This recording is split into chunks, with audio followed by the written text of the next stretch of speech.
Welcome po sa panibago nating tutorial para sa electric motor control. Ito ay continuation ng tutorial natin para sa proximity sensors.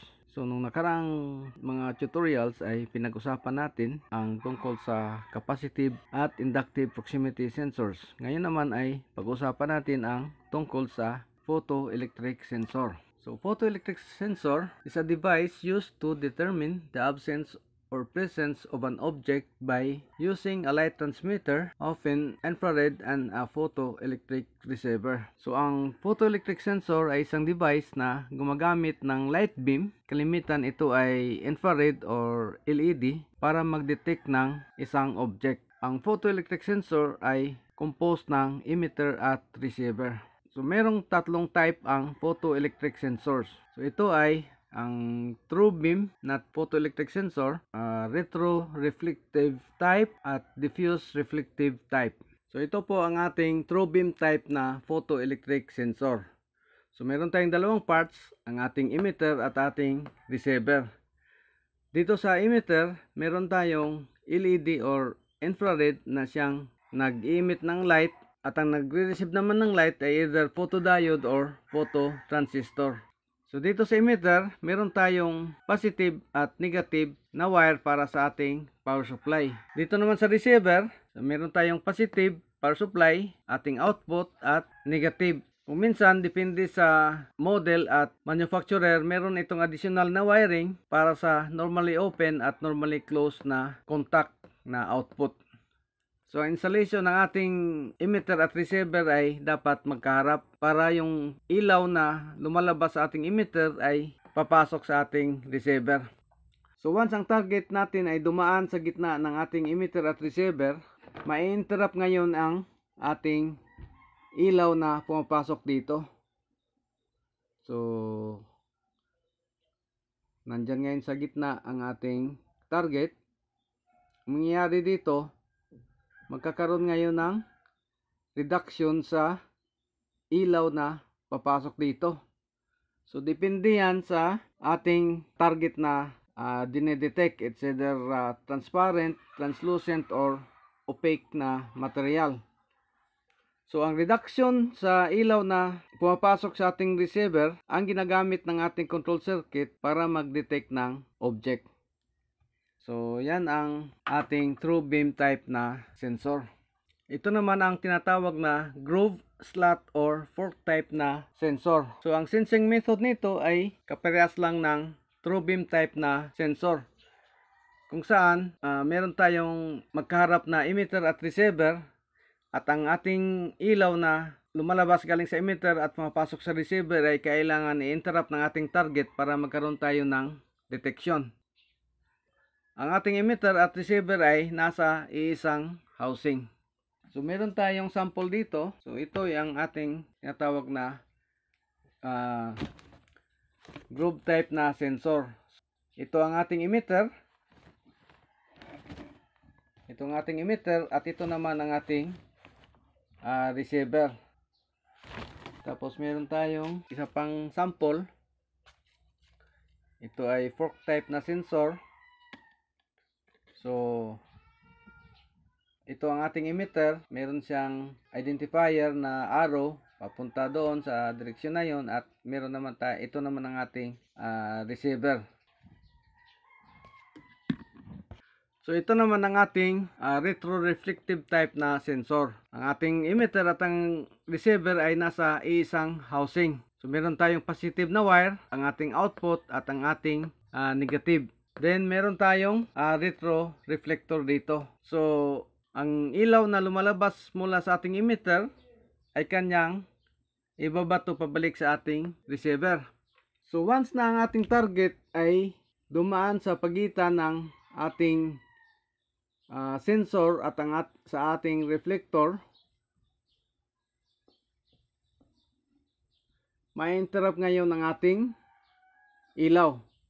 So, magkakaroon ng reduction sa ilaw na papasok dito sa ating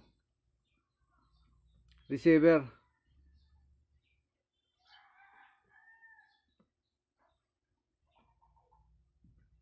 So ang reduction sa intensity ng ilaw na pumapasok sa ating receiver ang magti-trigger sa ating control circuit para ma-detect ang ating target na object.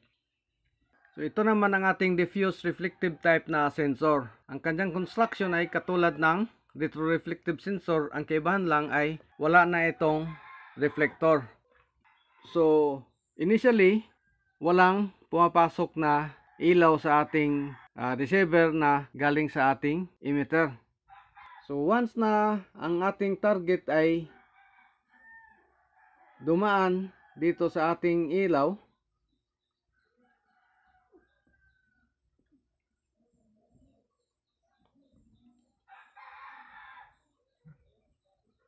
ito ngayon ay mag-bounce back pabalik sa ating receiver. So magkakaroon ngayon ng reflection galing sa ating object pabalik sa ating receiver. So ang increase sa light na papasok sa ating receiver, yun ang mag-trigger sa ating control circuit para ma-detect ang ating target. Ito po ang internal circuit ng 2-wire photoelectric sensor. So ang output nito ay either AC or DC, depende po sa model at manufacturer ng sensor. So sa loob ng sensor, meron tayong full wave bridge rectifier, then meron tayong ACR or MOSFET or transistor. So ito ang ating pinaka-switching device. Then meron tayong control circuit. So ito ang ating terminal para sa power supply at sa ating output. Ang ating load ay nakaseries sa ating power supply. So ito naman ang pinaka-wiring diagram based sa NEMA standard. So ito ang ating symbol para sa photoelectric sensor, then ito ang ating load. Ito naman ang internal circuit natin. Ito naman ang internal circuit para sa 3-wire NPN photoelectric sensor. So ang output nito ay DC. So ito yung ating pinaka-internal na circuit. So meron tayong NPN transistor at ang ating control circuit. So meron tayong tatlong terminal. Power supply, then ang ating output at ang ating negative power supply. Ang ating load ay nakakonect sa pagitan ng ating power supply at sa ating output terminal. So ang ini-switch natin ay ang ating negative power supply. So once na meron tayong na-detect dito na object sa ating control circuit, so mula sa positive power supply, dadaan sa ating load, then itong ating transistor ay mag-a-act as parang switch. Mag-switch on yan at lalabas pabalik sa ating negative na power supply. So yan ang kanyang flow ng kanyang current kapag meron tayong na detect na object. So ito naman ang kanyang wiring diagram based sa NEMA standard. So ito ang ating sensor at itong ating load. So ito po ang sample ng ating fork type na 3-wire NPN photoelectric sensor. So mapapansin ninyo apat ang ating wire. So meron tayong brown para sa power supply, then black para sa output natin, blue para sa negative power supply, at itong pink na wire na ito, pang-apat, ito ay ginagamit para mag-switch on ang tinatawag na light on mode. So sa mga photoelectric sensor, merong feature na dark on mode saka light on mode. So anong ibig sabihin ng dark on mode? Ang dark on mode, yun ay kapag na-interrupt yung ating light dito, mag-switch on ang ating sensor. Ang light on mode naman, kapag hindi na-interrupt ang ating light dito, nag-switch on kagad ang ating sensor. So once na na-interrupt yung light na yon, mag-off siya. Yun ang light on mode. So kabaligtaran sa dark on mode. So para ma-activate ang light on mode, itong ating pink na wire, itatap lang natin sa ating power supply.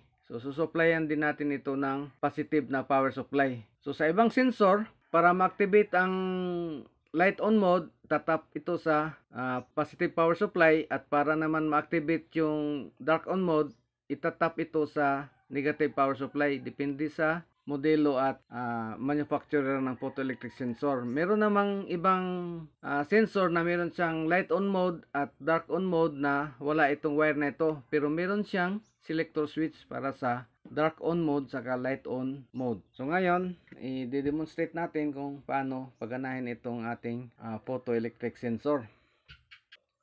So una-una, i-wiring muna natin sa ating terminal block. Itong brown papunta sa positive power supply. Then ang blue papunta sa ating negative power supply.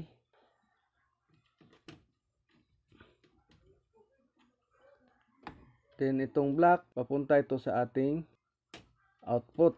So pupunta ito sa ating load, which is ang ating relay. Coil ng ating relay. So sa ngayon, hindi natin gagamitin itong wire para sa light on mode. Then itong ating output papunta sa negative power supply. So itong ating output papunta sa negative ng ating load. So punta tayo sa ating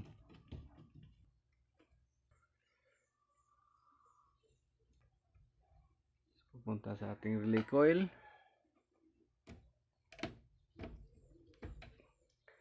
Then ang ating positive na ating coil papunta sa power supply.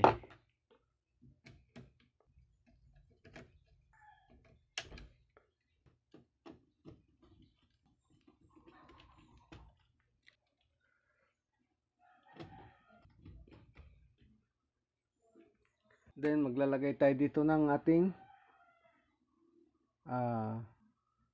normally open na auxiliary contact papunta sa ating pilot lamp. Ito ay R1. Palitan natin ito ng relay coil, ang ating load.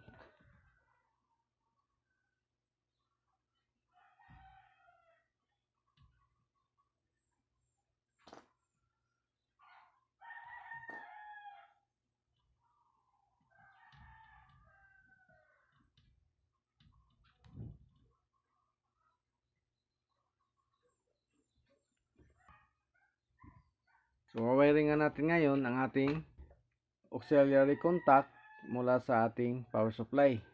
So, positive power supply.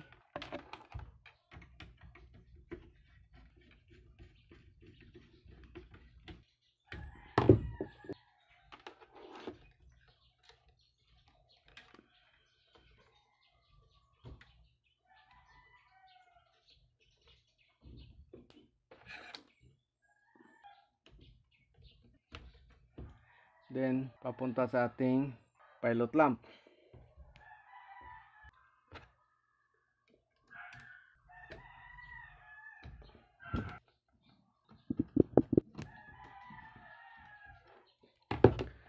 So, galing pilot lamp, balik tayo sa negative power supply.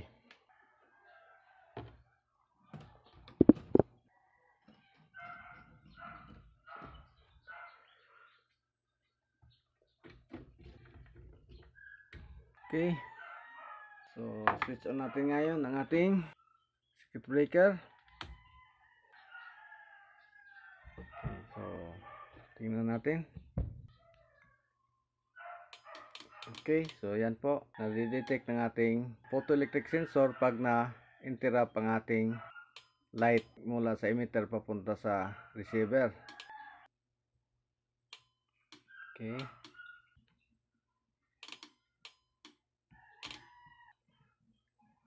Okay, so ngayon naka dark on mode tayo. Ibig sabihin, mag-activate siya kapag na-interrupt ang ating light beam dito. Okay? Susubukan naman nating i-activate ang ating light on mode. So itong wire na ito, itatap lang natin sa ating power supply. So, i-on natin ang circuit breaker. Okay, so kung mapapansin ninyo, nag-trigger kagad ang ating sensor kahit na wala pa siyang nadidetect na object. So once na meron siyang na-detect, mag-switch off ang ating sensor. So yan. So light on mode, ibig sabihin kapag hindi interrupted ang ating light na tumatawid mula sa emitter papunta sa receiver, naka-on ang ating sensor. Ito naman ang internal circuit ng 3-wire PNP photoelectric sensor. So DC output pa rin. Tapos ito yung kanyang pinaka-internal na circuit. So meron tayong PNP na transistor dito at ang ating control circuit. Then meron tayong tatlong terminal. So positive power supply, ang ating output at negative power supply. So ang ating load ay nasa pagitan ng output at negative power supply. Ang switching naman natin ay mula sa positive power supply. So once na merong na-detect ang ating control circuit, so mula dito sa positive power supply, dadaan sa ating transistor kapag ito ay nag-switch on. So mag-act yan na parang switch. Tapos dadaan sa ating load at lalabas balik sa ating negative power supply. So ito naman ang kanyang wiring diagram based on NEMA standard. So ito yung ating sensor. So nakakonect ang positive ng ating sensor sa positive power supply. Then ang kanyang output dito sa positive ng ating load. At ang negative ng ating load papunta sa negative power supply.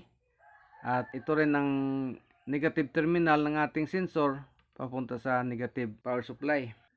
Wawiring natin ito ngayon. So ito ang ating 3-wire na PNP photoelectric sensor. So 3 wires, wala tayong wire para sa light on mode. So positive para sa power supply, ito ang ating output at ito naman ang negative. So ang brown papunta sa positive power supply, tapos ang blue sa negative, tapos ang black ito ay papunta sa ating coil, sa ating load.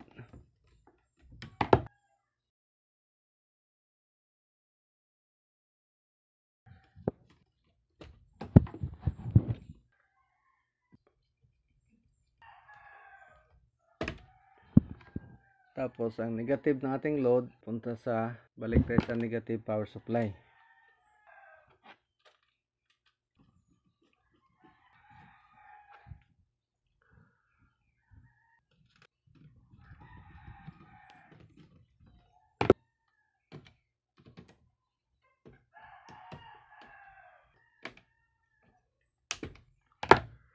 Okay, so meron tayong auxiliary contact dito pupunta sa ating green na pilot lamp. Ito ay R1. Ang ating load ay relay R1. Okay, testing natin.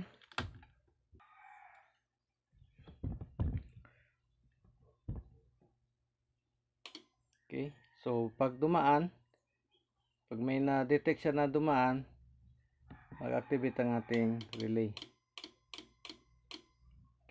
Yan. So kahit na anong klaseng materials, plastic or metallic, yan.